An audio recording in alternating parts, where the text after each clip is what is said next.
1944년 6월 6일 오전 9시 21세의 의무병 웨이버리 우드스는 프랑스 노르망디의 오마하 해변으로 가기 위해 가슴까지 차오른 물살을 헤치며 나아가고 있었다.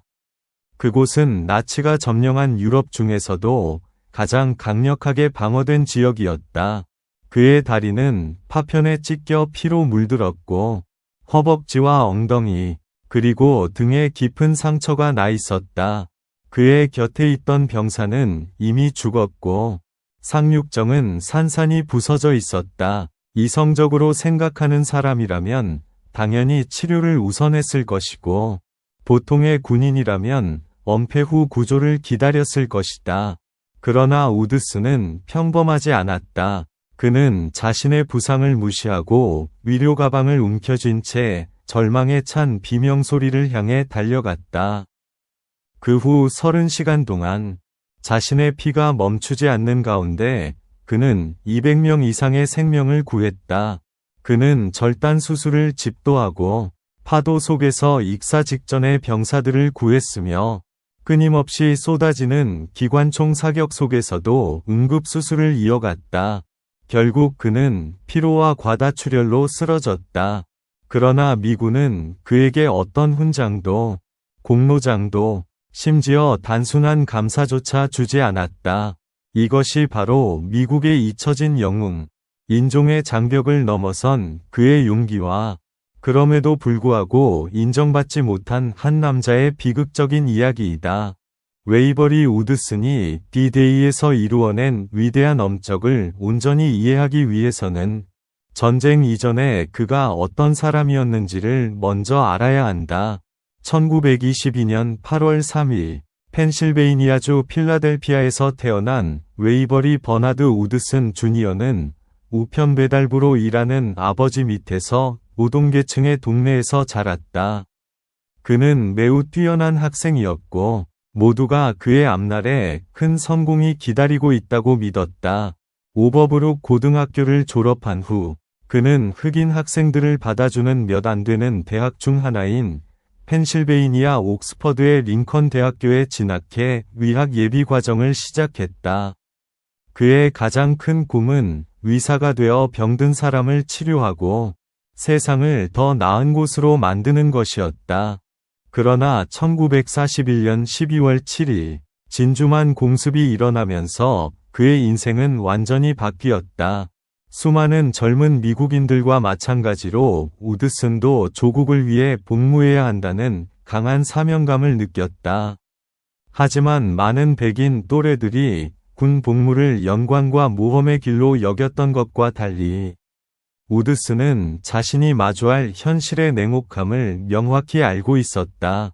당시 1942년의 미국은 해외에서는 파시즘과 싸우고 있었지만 국내에서는 여전히 철저한 인종 분리를 유지하고 있었다. 군대 또한 엄격하게 분리되어 있었고 흑인 병사들은 주로 보조 역할로 제한되었으며 전투에서 실력을 입증할 기회는 거의 주어지지 않았다. 우드슨은 이러한 현실을 모두 알고 있었다. 그럼에도 불구하고 그는 입대를 결심했다. 1942년 12월 15일 대학 2학년이던 그는 동생 유진과 함께 육군 모집 사무소를 찾아가 입대 서류에 서명했다. 그들은 나치 독일이 전 세계를 위협하는 악의 세력이라고 믿었으며 그 위험을 막기 위해서라면 자신의 목숨까지도 바칠 준비가 되어 있었다. 비록 그들의 조국이 그들을 평등하게 대하지 않았더라도 말이다. 그 다음에 일어난 일은 1942년 당시 미국의 현실을 적나라하게 보여준다. 우드슨은 장교 후보생 학교 OCS 입학을 위한 적성 검사를 치렀다. 이는 미래의 군 지도자들을 양성하기 위한 프로그램이었다. 그는 매우 높은 점수를 받아 공정하고 실력 위주의 제도라면 장교 후보로 빠르게 선발되어 임관했을 것이다. 그러나 당시 미군은 흑인 장교에 대한 엄격한 할당제를 시행하고 있었고 설령 그 제한된 인원을 통과하더라도 그들은 자신보다 계급이 낮은 백인 병사조차 지휘할 수 없다는 규정을 적용받았다. 우드스는 시험에 합격해 반공포병 장교 후보생 과정에 지원 자격을 얻었으며 해당 프로그램에 선발된 단 2명이 아프리카계 미국인 중 1명이었다. 하지만 졸업을 앞두고 그는 충격적인 소식을 들었다. 해안포병대에는 그를 위한 자리가 없다는 것이었다. 이 결정은 그의 능력 부족이나 시험 실패 때문이 아니라 오직 피부색 때문이었다. 군은 절실히 장교가 필요했지만 흑인이라는 이유로 우드스는 그 기회를 박탈당했다. 대신 그는 전투 위무병으로 재훈련을 받게 되었다. 그러나 이 배치는 처음 생각만큼 실망스러운 일은 아니었다. 우드스는 여전히 사람을 돕고 생명을 구하겠다는 자신의 꿈을 포기하지 않았다. 의사가 될 수 없다면 그는 위무병으로서 사람들을 치료하기로 결심했다. 결국 그는 테네시주 파리의 타이슨 캠프에서 훈련 중이던 제320고정기구 배럭 대대에 배속되었다. 제320기구 배럭 대대는 미군 내에서도 매우 특이한 부대였다. 이들은 테네시주 타이슨 캠프에서 훈련받은 4개의 전원 흑인 방공기구 부대 중 하나였다. 그들의 임무를 이해하려면 먼저 방공기구 베라지 벌룬가 무엇인지 알아야 한다. 이는 약 10m 길이의 대형 수소기구로 강철 케이블로 땅에 고정되어 있었다.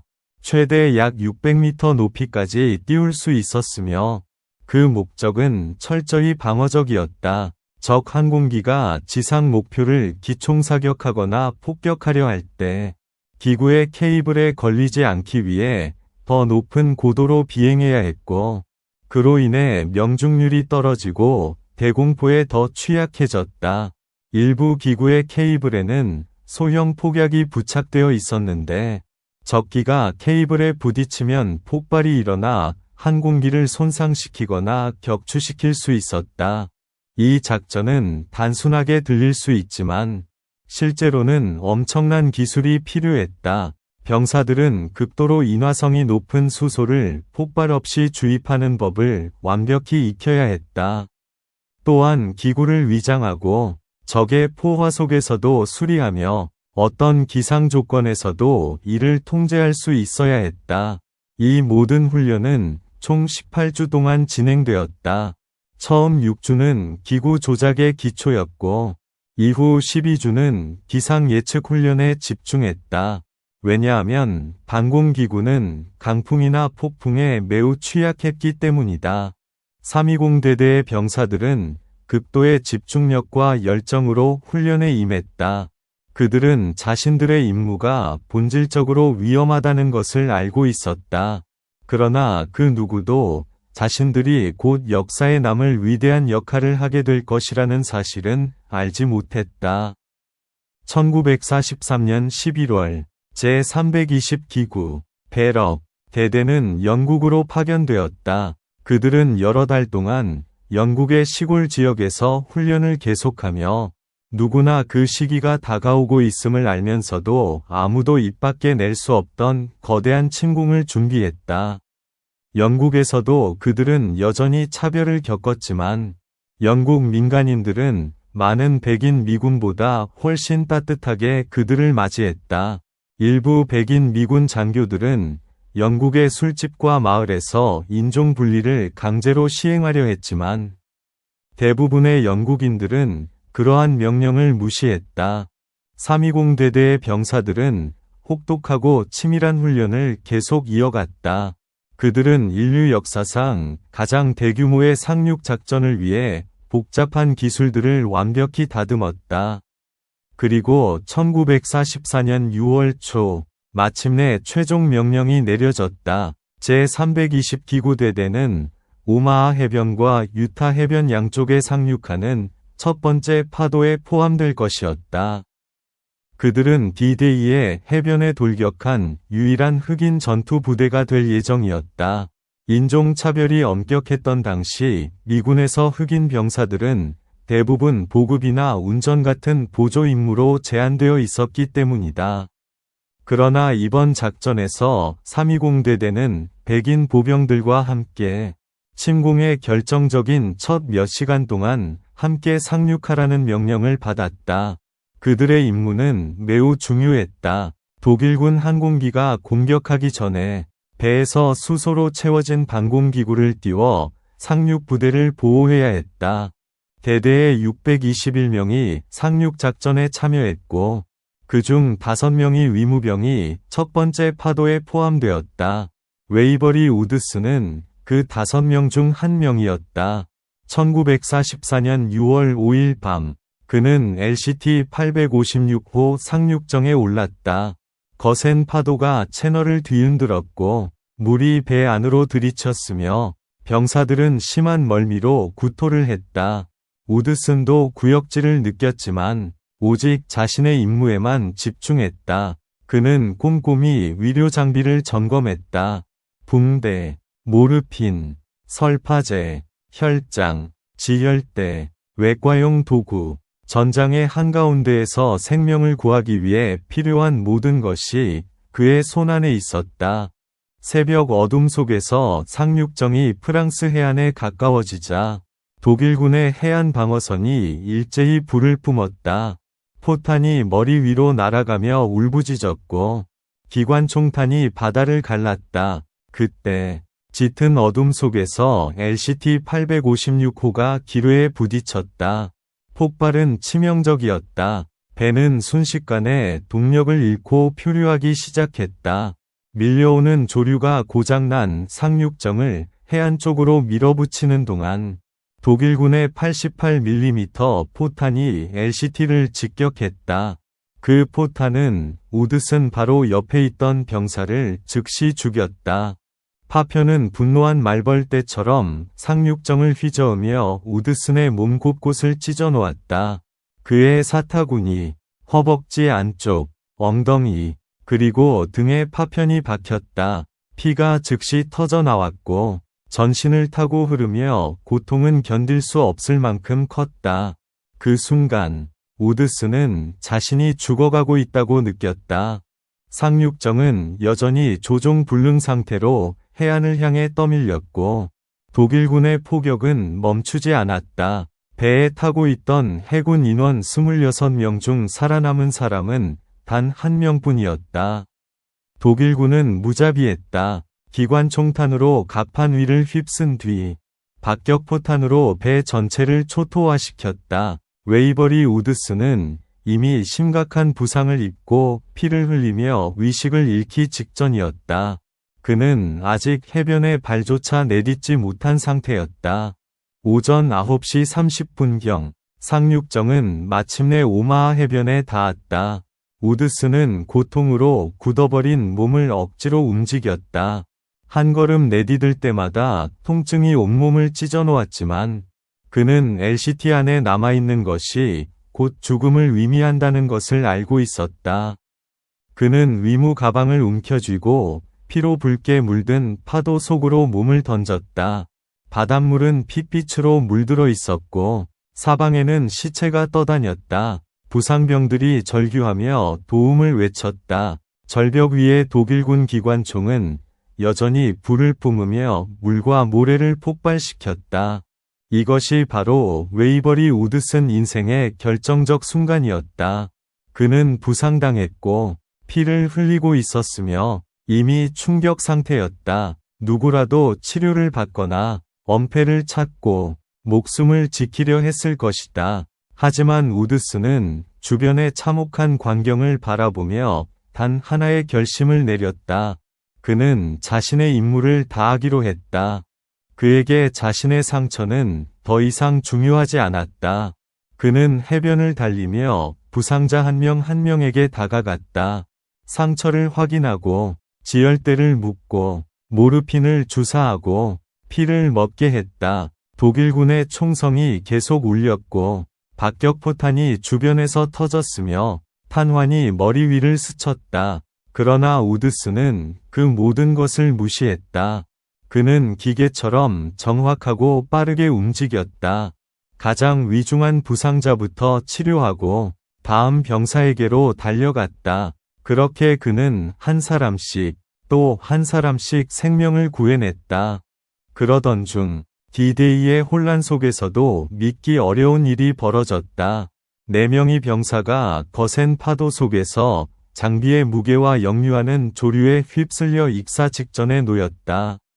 총성과 폭발음으로 뒤덮인 해변에서 그들의 비명은 거의 들리지도 않았다. 이미 부상당해 피를 흘리고 있던 웨이버리 우드스는 다시 물속으로 뛰어들었다. 기관총탄이 바다를 갈랐지만 그는 아랑곳하지 않았다. 그는 첫 번째 병사에게 다가가 재빨리 장비를 잘라내고 그를 해안으로 끌어냈다. 그리고 다시 바다로 뛰어들었다. 두 번째 병사를 구했고 이어 세 번째, 마지막으로 네 번째 병사까지 구조했다. 그가 물로 들어갈 때마다 그것은 자신의 목숨을 건 선택이었다. 독일군의 총탄은 매번 그를 노렸지만 매번 그는 살아 돌아왔다. 우드슨이 실제로 몇 명을 구했는지는 확실하지 않다. 기록에 따라 3명 혹은 4명으로 다르다. 그러나 단 한 가지는 분명하다. 웨이버리 우드슨은 자신의 몸에 파편이 박혀 피를 흘리면서도 기관총탄이 쏟아지는 바다 속으로 뛰어들어 동료들을 구했다. 그것은 단순한 용기가 아니었다. 그것은 용기를 넘어선 헌신이었다. 그는 생명을 구하는 임무에 너무나 헌신한 나머지 자신의 생존 따위는 이미 잊고 있었다. 아침이 점점 밝아올 무렵 우드슨은 독일군 포탄이 만든 거대한 구덩이 안에 임시 치료소를 세웠다. 그것은 최소한의 보호만 제공했지만 그 미약한 방어조차도 생명을 지키는 데 결정적이었다. 부상병들이 기어서 혹은 들것에 실려 그곳으로 모여들었다. 우드슨은 단 한순간도 멈추지 않았다. 그는 총상으로 폐가 뚫린 병사에게 압박 붕대를 감고 쇼크 상태의 병사에게 혈장을 투여하며 부러진 뼈를 고정하고 화상을 세심히 치료했다. 그리고 그는 총탄이 빗발치는 가운데 아마도 그의 가장 놀라운 행위를 해냈다. 한 병사가 박격포 파편에 맞아 오른발이 살점과 뼈 몇 가닥으로 간신히 붙어 있었다. 피는 쏟아져 나왔고 즉시 절단하지 않으면 그는 죽을 것이 분명했다. 그러나 우드슨에게는 수술실도 위류진도 마취제도 없었다. 그에게 있는 것은 단지 그의 의학 지식, 간단한 도구들, 그리고 꺾이지 않는 의지뿐이었다. 그는 현장에서 절단 수술을 성공적으로 마쳤다. 그 순간에도 포탄은 해변을 뒤흔들고 기관총탄은 모래를 갈랐으며 그의 상처에서는 계속 피가 흘러나오고 있었다. 무려 30시간 동안 우드슨은 쉬지 않고 일했다. 다른 위무병들은 탈진으로 쓰러졌지만 그는 멈추지 않았다. 자신의 붕대가 피로 젖으면 갈아 끼우고 다시 움직였다. 피로와 출혈로 손이 떨릴 때면 그는 스스로를 다잡고 계속 생명을 구했다. 그의 손길에도 불구하고 목숨을 잃은 병사들의 눈을 조용히 감겨주고 다음 부상병에게로 향했다. 그가 그 시간 동안 치료한 이는 200명이 넘었다. 백인 병사, 흑인 병사, 장교, 사병, 미국인, 영국인 모두. 그는 결코 인종이나 계급을 묻지 않았다. 오직 물은 것은 단 하나였다. 어디가 아픕니까? 어떻게 도와드릴까요? 그리고 마침내 30시간의 사투 끝에 우드슨의 몸은 한계를 맞았다. 그는 과다출혈과 극도의 피로, 그리고 충격으로 쓰러졌다. 그를 지켜보던 다른 위무병들은 그가 이룬 위협을 깨닫고 즉시 달려가 그를 치료했다. 그들은 조심스럽게 그의 깊은 상처를 감싸고 혈장을 투여하며 즉각적인 후송을 준비했다. 담당 군의관들이 우드슨을 진찰했을 때 그들은 놀라움을 감추지 못했다. 이렇게 심한 부상을 입고도 의식을 잃지 않았다는 것, 더 나아가 오랜 시간 동안 완벽히 임무를 수행했다는 사실이 믿기지 않았다. 군의관들은 그를 영국으로, 그리고 거기서 미국 본토로 보내야 한다고 공식 건의했다. 그의 전쟁 임무는 충분히, 아니 그 이상으로 완수되었다는 이유에서였다. 그러나 웨이버리 우드슨의 생각은 달랐다. 그는 영국에서 빠르게 회복했고 상처가 어느 정도 아물자 그의 진짜 성품을 보여주는 결단을 내렸다. 그는 별표 부대로 복귀할 수 있도록 허락해달라. 별표 고 요청한 것이다. 의사들은 만류했다. 그는 이미 충분히 용기를 증명했고 마땅히 집으로 돌아가 쉴 자격이 있다고 말했다. 그러나 우드슨은 고집스러울 만큼 단호했다. 그의 전우들은 여전히 프랑스에서 싸우고 있었고 그는 자신의 자리가 그들과 함께라고 굳게 믿었다. 결국 그의 강한 의지 앞에서 군은 어쩔 수 없이 그의 요청을 받아들였다.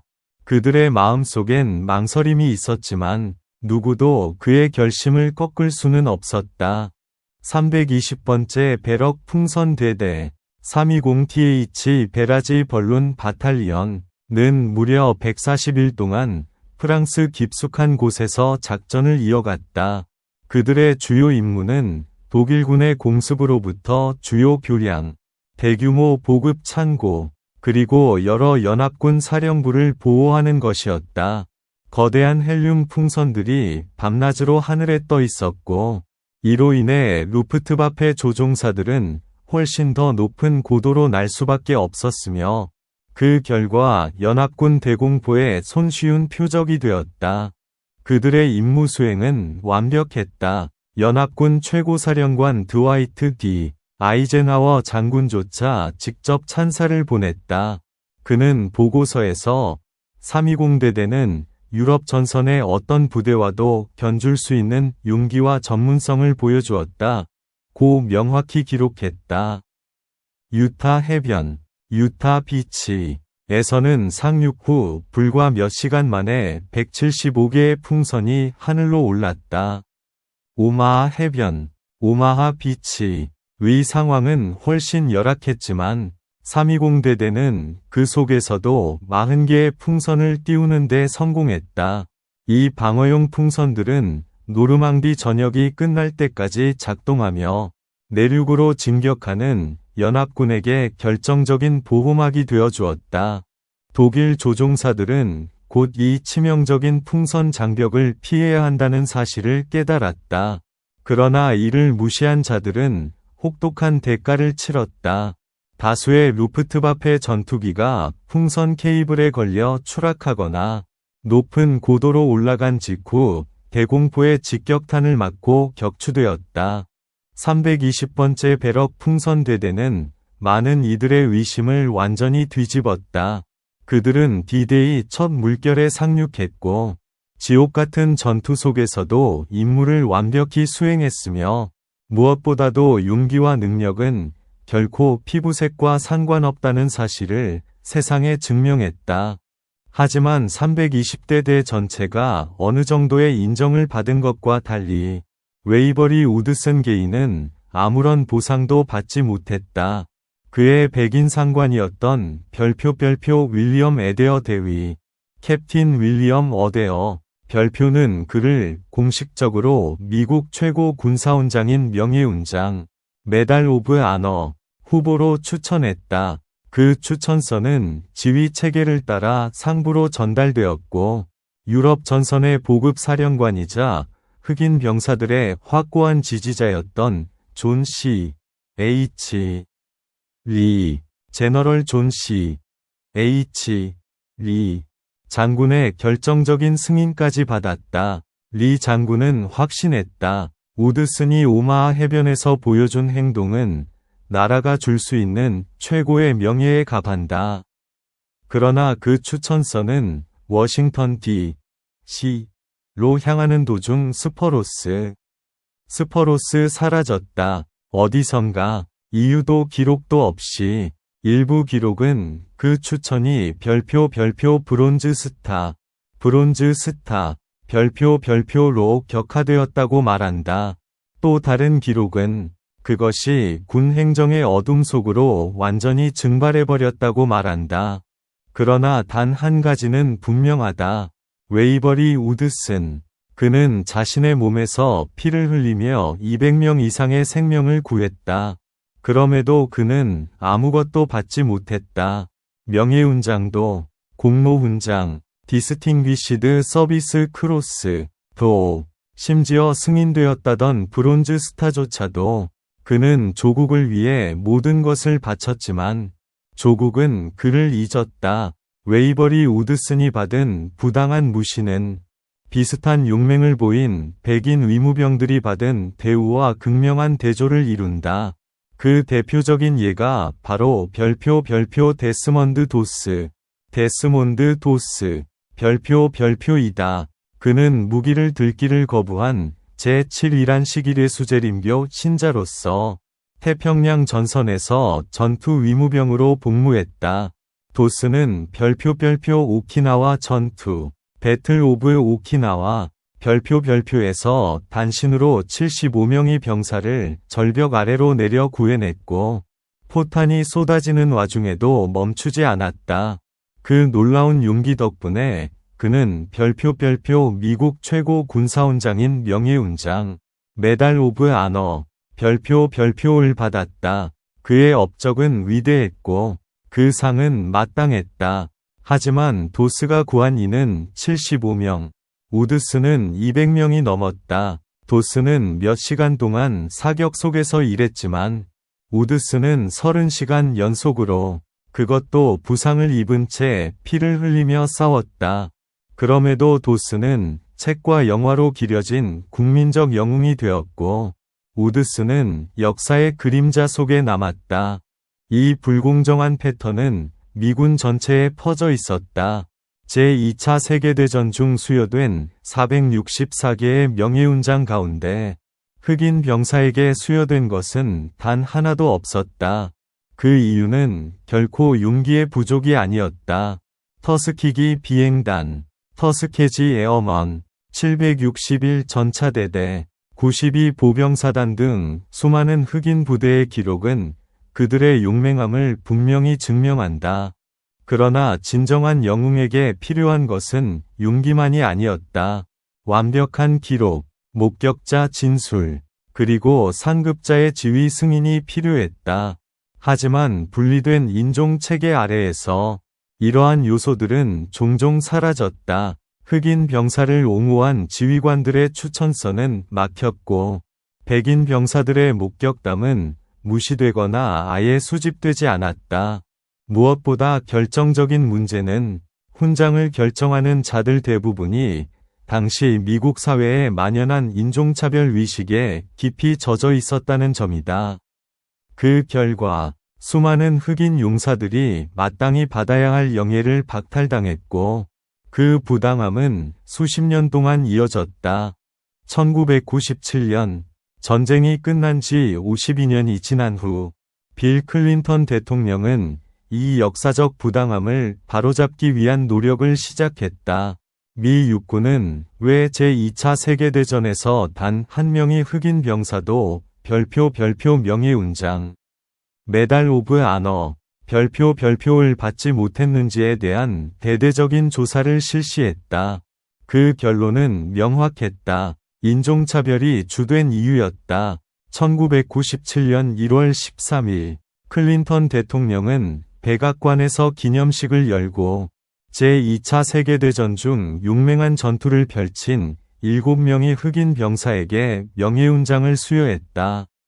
그중 단 한 명, 별표 버논 베이커, 별표만이 생존하여 직접 훈장을 받을 수 있었고 나머지 6명은 사후 수여되었다. 그러나 웨이버리 우드슨의 이름은 그 명단에 없었다.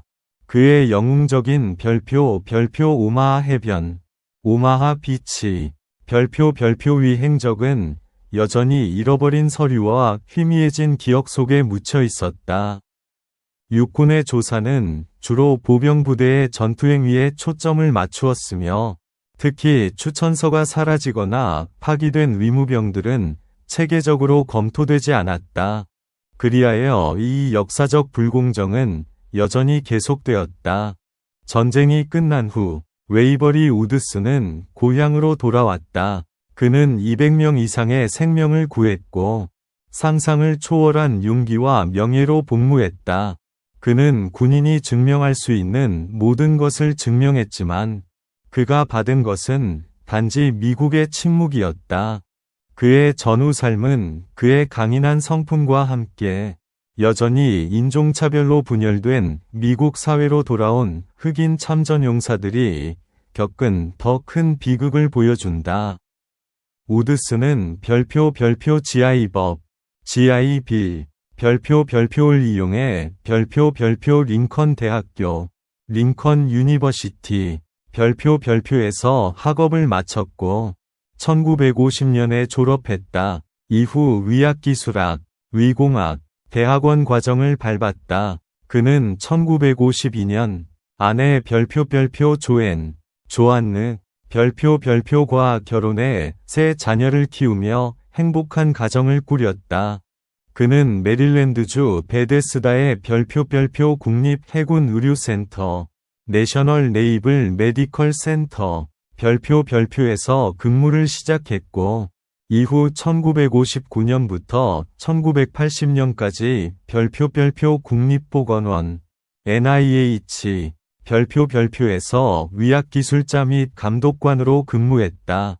우드스는 혈액학, 히머탈러지 분야의 전문가로 명성을 얻었으며 수많은 기술자를 양성하고 직접 생명을 구하는 의학 연구에 기여했다. 전쟁 때와 마찬가지로 그는 평생을 치유와 봉사에 헌신했다. 그는 전쟁 이야기를 거의 하지 않았다.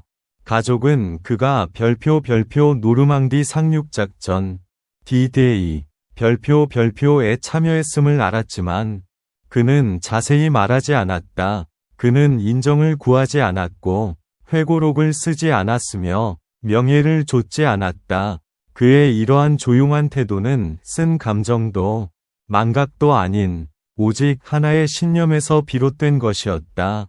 그에게 있어 옳은 일을 하는 것, 그것이 바로 가장 깊은 보상이었다. 그에게 훈장은 분명 반가운 인정이자 마땅히 주어졌어야 할 정의의 상징이었을 것이다. 하지만 그 훈장이 주어지지 않았다고 해서 웨이버리 우드슨이 이룬 업적의 위대함이 줄어들거나 그가 어떤 사람이었는지가 작아지지는 않았다. 가끔 그는 전우들이나 학교 학생들에게 자신의 전쟁 경험을 들려주곤 했다. 그의 이야기를 들은 사람들은 하나같이 그의 겸손함을 기억했다. 그는 결코 자신을 영웅으로 내세우지 않았다. 대신 다른 위무병들, 자신이 구한 병사들, 그리고 끝내 구하지 못한 이들의 이야기를 했다. 그는 자신에게 인정을 주려 노력했던 백인 장교들을 존중의 마음으로 언급했다. 그리고 그는 별표 320번째 방어진기 대대, 320th 베라지 벌룬 바탈리언, 별표의 엄적을 자랑스럽게 이야기했다.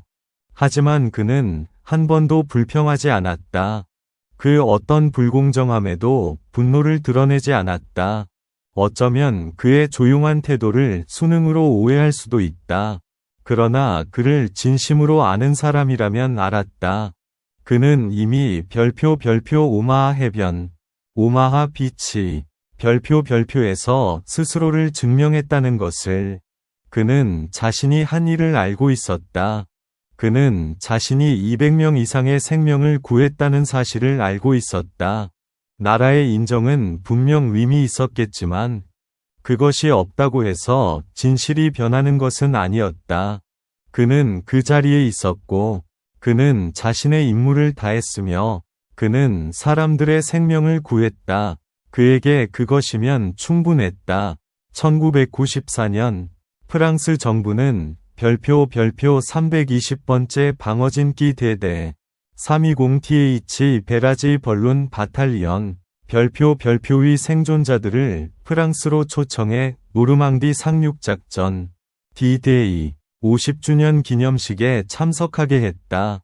미국과 달리 프랑스는 그들의 해변에 상륙했던 흑인 병사들을 잊지 않았다.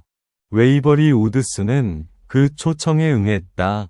그는 별표 71세의 나이로 다시 오마하 해변, 오마하 비치, 별표의 모래 위에 섰다. 그곳은 한때 젊은 위무병이 총탄과 폭발 속을 달리며 생명을 구했던 자리였다. 그는 바다를 바라보며 젊은 시절의 자신을 떠올렸다. 상처투성이었지만 두려움을 모르는 그때의 자신을. 프랑스 정부는 우드슨과 그의 전우들에게 훈장과 공식적인 명예를 수여했다. 그들은 별표 해방자, 리버레터즈, 별표로 찬사를 받았다. 그 짧지만 깊은 순간, 우드슨은 50년 전 빼앗겼던 영예를 마침내 느꼈다. 하지만 그 순간은 씁쓸한 그리움으로 물들어 있었다. 320대대의 많은 전우들은 이미 세상을 떠났다. 그가 해변에서 치료했던 병사들도 더 이상 없었다. 그날 총탄 속을 달리던 젊은 위무병은 사라지고 그 자리에 남은 것은 기억과 흉터를 지닌 노인뿐이었다. 우드슨은 미국으로 돌아와 조용한 삶을 이어갔다. 그는 손주들의 성장을 지켜보았고 아내 별표 조안느 별표과 함께 결혼 50주년을 축하했다. 2005년 8월 12일 별표 웨이버리 버나드 우드슨 주니어 웨이블리 버나드 우드슨 JR 별표는 83세의 나이로 세상을 떠났다. 그는 끝내 별표 명예훈장 메달 오브 아너 별표를 받지 못한 채 세상을 떠났다. 그는 국가의 공식적인 인정을 받지 못한 채 떠났다. 그러나 그는 평생처럼 조용히 품위 있게 무엇도 바라지 않은 채 그렇게 영웅의 길을 마무리했다. 그러나 죽음은 웨이버리 우드슨의 이야기의 마지막 장이 아니었다. 그가 세상을 떠난 후 역사학자들, 참전용사들, 그리고 열정적인 지지자들로 구성된 소수의 사람들이 그의 엄적을 증명하기 위한 긴 여정을 시작했다. 언론인 별표 린다 에르뷰, 린다 허뷰스, 별표는 무려 6년간의 조사 끝에 2015년 출간된 저서포 같은 더 언톨드 스토리 오브 D-Day as 블랙 히어로즈를 완성했다. 그녀의 치밀한 연구는 웨이버리 우드슨의 이야기를 세상에 되살려냈다. 그녀는 320번째 방어진기 대대의 생존자들을 인터뷰하고 수많은 기록 보관소를 뒤지며 마침내 잃어버린 명예훈장 추천서를 찾아냈다. 에르뷰는 역사적으로 흑인 병사들에게 인정을 거부해온 체계적인 인종차별의 현실을 철저히 기록했다. 그녀의 이 업적은 이후 모든 재평가 노력의 기초가 되었다. 별표 메릴랜드주 상원의원 크리스 벤 홀런 별표은 우드슨이 생애 대부분을 보냈던 지역의 대표로서 2015년 그의 명예훈장 수여를 위한 법안을 제출했다. 이 법안은 곧 양당의 초당적 지지를 받았고 군사 역사학자들과 참전용사 단체들이 우드슨의 부정할 수 없는 용기를 증언하며 지지를 보냈다. 그러나 이 노력은 곧 거대한 관료적 장벽에 부딪혔다. 별표 명예훈장, 메달 오브 아너, 별표를 수여하려면 확인된 목격자 진술, 전투 보고서, 상급자의 승인, 위료 기록 등 방대한 자료가 필요했다. 하지만 웨이버리 우드슨의 경우 그 핵심 자료 대부분이 사라져 있었다. 일부는 전쟁의 혼란 속에서 잃어버렸고 또 일부는 1973년 7월 세인트루이스의 국가인사기록센터 화재로 완전히 소실되었다. 그 화재는 별표 2차 세계대전 육군 인사기록의 80% 별표를 태워버렸다. 이렇게 사라진 문서들은 결국 편리한 변명, 그리고 끝없는 침묵의 이유로 남게 되었다. 2020년 8월, 미 육군은 웨이버리 우드슨에게 별표 전투 위무병 배지, 컴뱃 메디컬 배지, 별표를 수여하기로 승인했다. 이 배지는 1945년에 제정되었지만 대부분의 2차 세계대전 참전 위무병들에게는 소급 적용되지 않았던 훈장이었다. 그것은 작고 늦은 인정이었지만 동시에 우드슨이 실제 전투에 참여했음을 공식적으로 처음 인정한 순간이었다. 그러나 실제 수여식은 2023년 10월 11일 별표 알링턴 국립묘지 알링턴 내셔널 세머테리 별표에서 거행되었다. 그 자리에서 그의 별표 93세의 아내 조안느 우드슨 별표 이 남편을 대신해 배지를 받았다. 그날의 행사는 깊은 감동과 눈물의 순간이었다. 남편이 세상을 떠난 뒤 거의 20년 동안 그의 명예를 위해 싸워온 조앤은 마침내 군이 그의 엄적을 인정하는 장면을 지켜보았다. 그것은 별표 명예훈장, 메달 오브 아너, 별표도, 별표 공로십자훈장, 디스팅귀시드 서비스 크로스, 별표도 아니었다. 그러나 그것은 분명한 의미가 있었다. 군이 이렇게 말한 것이었다. 우리는 당신을 봅니다. 당신의 봉사를 인정합니다. 당신의 희생을 기억합니다. 조앤 우드슨에게 그날은 달콤하면서도 아픈 순간이었다.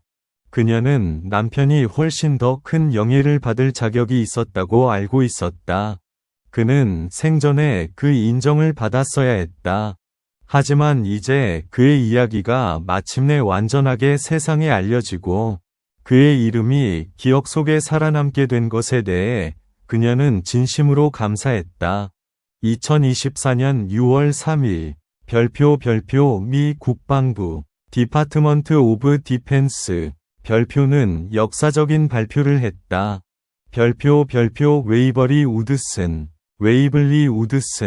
별표 이 별표 미국의 두 번째로 높은 무공훈장인 공로십자훈장 디스팅귀시드 서비스 크로스 별표를 받게 된다는 소식이었다.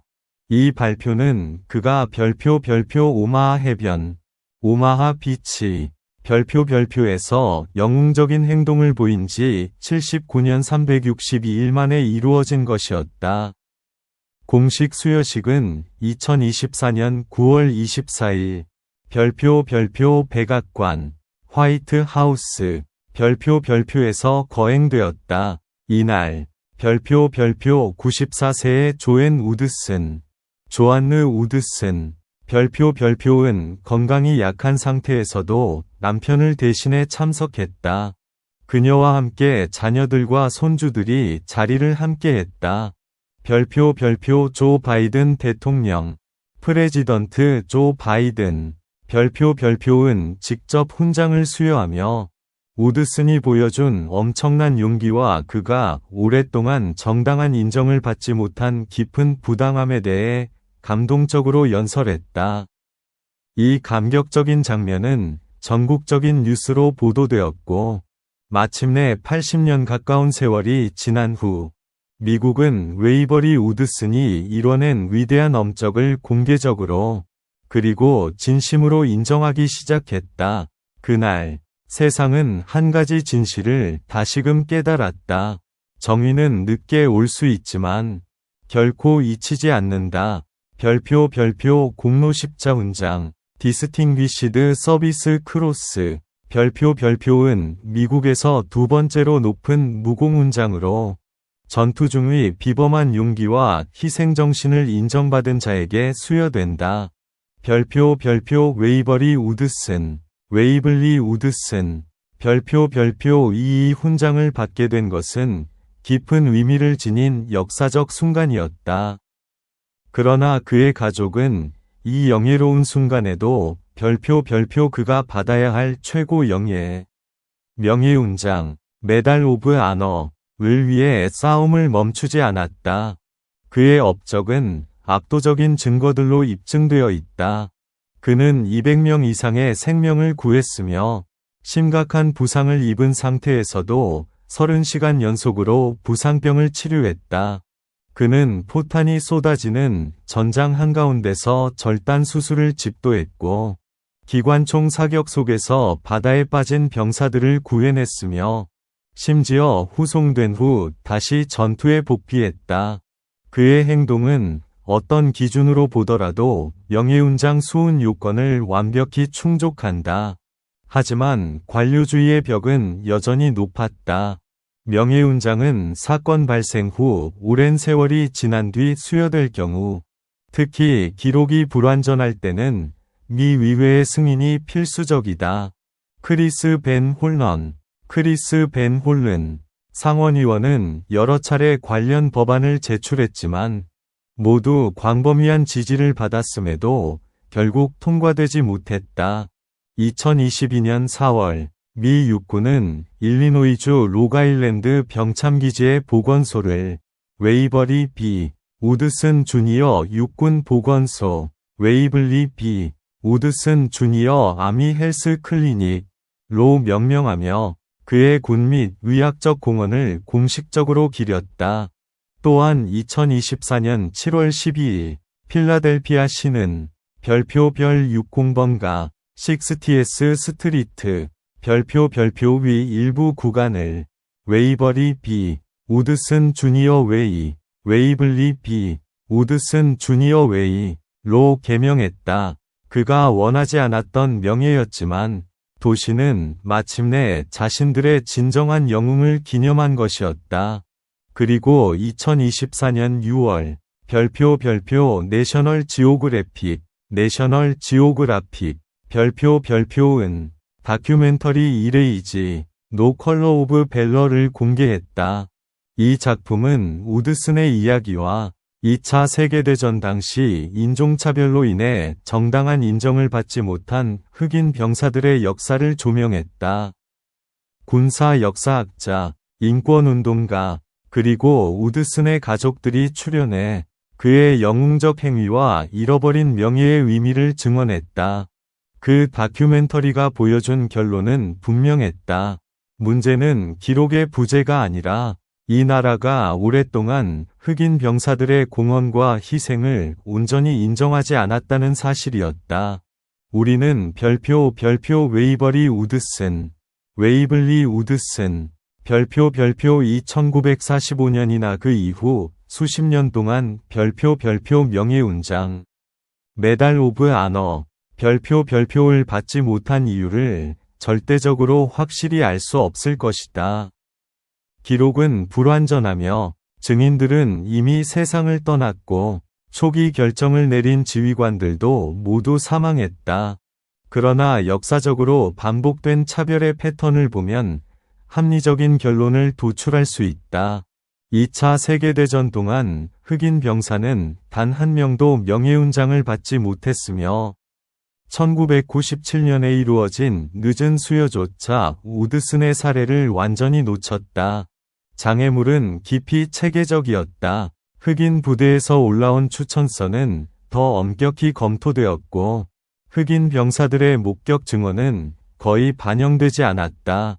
흑인 병사를 위해 나선 백인 지휘관의 추천은 종종 격하되거나 의도적으로 차단되었다. 최종 결정권자들은 흑인의 용기를 백인과 동등하게 평가하지 않는 문화적 분위기 속에서 판단했다.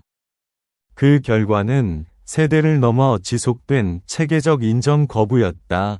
심지어 오늘날에도 압도적인 증거, 초당적 정치적 지지, 군사 역사학자와 장군들의 동의가 있음에도 1973년 화재로 파괴된 문서 때문에 발생하는 관료적 장벽은 여전히 극복하기 어렵다. 만약 이 사건이 인종과 관련 없는 문제였다면 결과는 달랐을까? 답은 명백하다.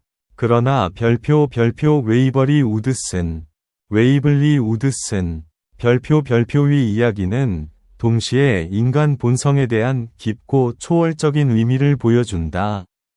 오마하 해변, 오마하 비치, 작은 포탄 구덩이를 임시 진료소로 삼아 자신의 심각한 부상으로 피를 흘리면서도 그는 모든 병사들을 인종이나 계급과 상관없이 치료했다. 백인 병사, 흑인 병사, 장교, 사병, 미국인, 영국인. 그의 유일한 질문은 단 하나였다. 어디가 다치셨습니까? 어떻게 도와드릴까요? 이것이야말로 진정한 최고의 영웅성의 척도이다.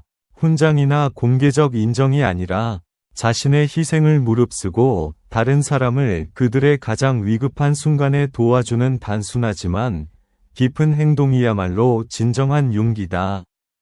우드슨이 구한 백인 병사들은 가족에게 돌아가 삶을 이어갔다. 많은 이들은 아마도 그들의 위무병이 흑인이라는 사실을 알지 못했거나 단순히 생각조차 하지 않았을 것이다. 그것이 바로 그렇게 되어야 하는 이유다. 그 순간, 그 해변에서 중요한 것은 공동의 인간 성품이었다.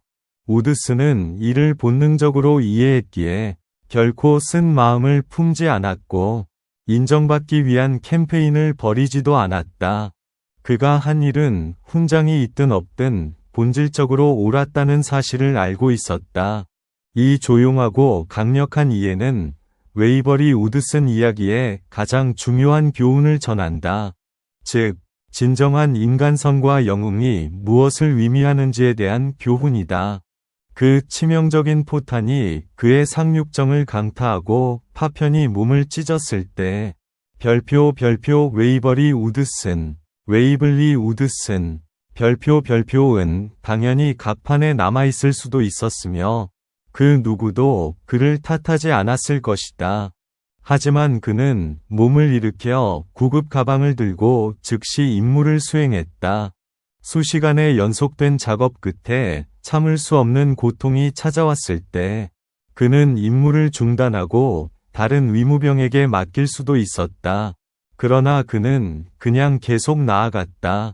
머신건 사격이 난무하는 파도 속에서 사람들이 익사하는 것을 보았을 때 안전하게 해변에 남아있을 수도 있었고 그 누구도 그를 비겁자라고 부르지 않았을 것이다. 그러나 그는 용감하게 다시 물속으로 뛰어들었다. 그리고 30시간 후 그의 몸이 결국 쓰러지고 의사들이 공식적으로 그의 전쟁이 끝났음을 알렸을 때 그는 명예 전역을 받아들일 수도 있었다. 하지만 그는 단호히 부대로 복귀하겠다고 요청했다. 이 깊은 헌신이 바로 인격을 정의한다. 이것이 바로 웨이버리 우드슨의 모습이다. 그는 영광이나 공개적 인정을 추구하는 사람이 아니라 자신의 신성한 의무를 이해하고 합리적 기대를 훨씬 넘어 수행한 사람이었다.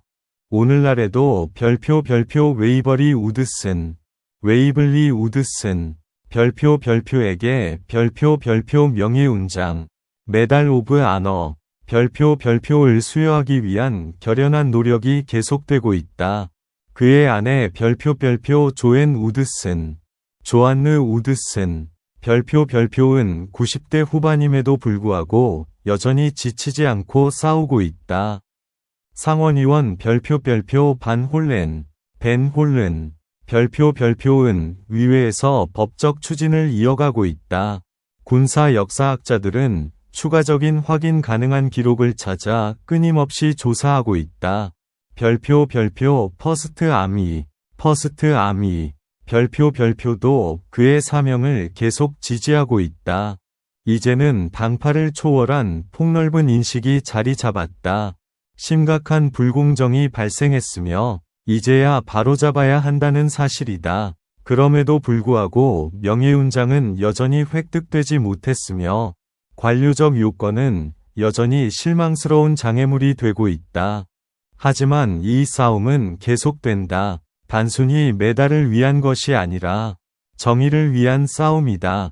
이는 2차 세계대전에서 흑인 병사들이 보여준 비범한 용기와 희생을 마침내 인정하고 그들이 백인 병사와 동일한 국가적 인정을 받을 자격이 있다는 사실을 밝히는 싸움이다. 또한 역사 기록을 바로잡아 미래 세대가 D-Day의 완전한 역사, 즉 이 험난한 해변에 상륙한 거의 2,000명의 아프리카계 미국인 병사들의 이야기를 알 수 있도록 하는 일이다. 궁극적으로 이는 봉사하고 희생하며 자신의 생명을 걸고 다른 생명을 구한 사람을 기리는 것이다.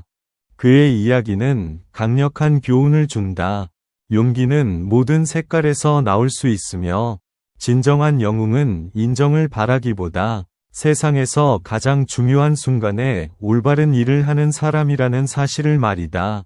별표 웨이버리 우드슨, 웨이블리 우드슨, 별표은 30시간 동안 자신의 중상을 입은 채 200명이 넘는 병사들의 생명을 구했다.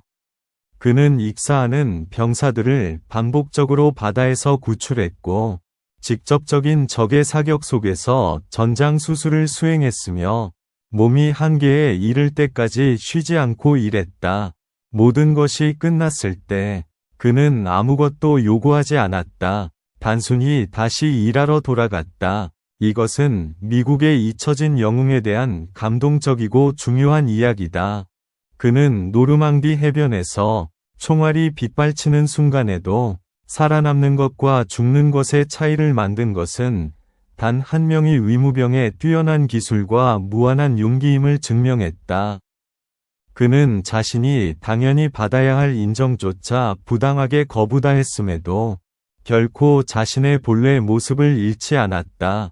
치유자, 도우미, 영웅 웨이버리 버나드 우드슨 주니어, 웨이블리 버나드 우드슨 JR, 디스팅귀시드 서비스 크로스가 이제 그의 용기를 공식적으로 인정하지만 별표 명예훈장, 메달 오브 아너, 별표를 향한 본질적 싸움은 여전히 진행 중이다.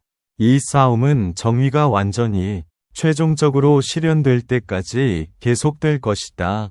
상원의원 별표 벤 홀른, 별표 이 정확히 말했듯이 감사 인사를 전하기에 결코 늦은 때란 없다.